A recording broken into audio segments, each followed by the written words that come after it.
Pagdami ng insolvency cases sa bansa. Itong laman ng isang pag-aaral Martes kung saan ang bilang pinakamataas mula 2009 at pinaka nakikita raw ito sa mga homeowner na nagigipit sa ngayon.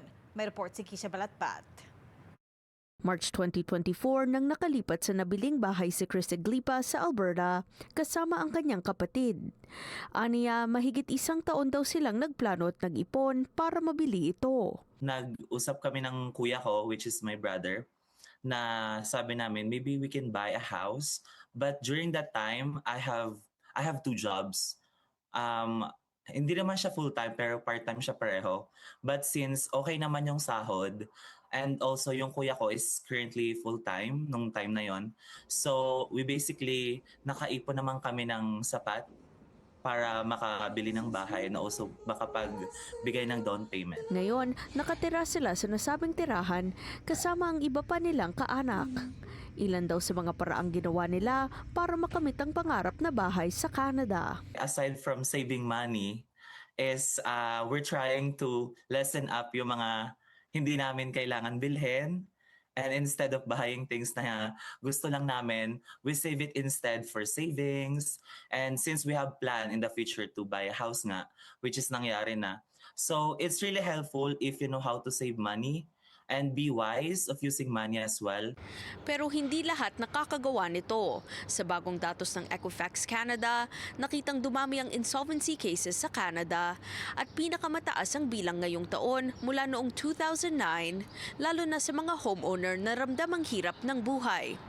Ayon sa isang realtor mula British Columbia, work conditions ang isa sa mga posibleng dahilan kung bakit hirap ang ilang makasabay sa mga gastusin. Yung iba nagkakaroon ng mga uncertainty na katulad ng pagbawas ng overtime, nababawasan na sila ng mga work. So imbis na 5 days a week, nagiging 4 days a week na lang sila nagtatrabaho.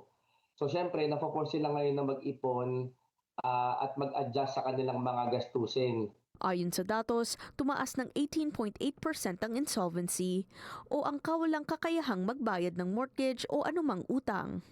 Ang homeowner insolvency umakyat ng 11% mula noong huling 3 buwan ng 2025. Pero ayon kay Villanueva, may mga tulong naman daw para sa mga nangangarap pa ring makabili ng bahay sa Canada. You have to take advantage of the government benefits or government grants katulad ng First Home Savings Account, or they call it FHSA, that you can contribute up to $8,000 per year up to a maximum of $40,000.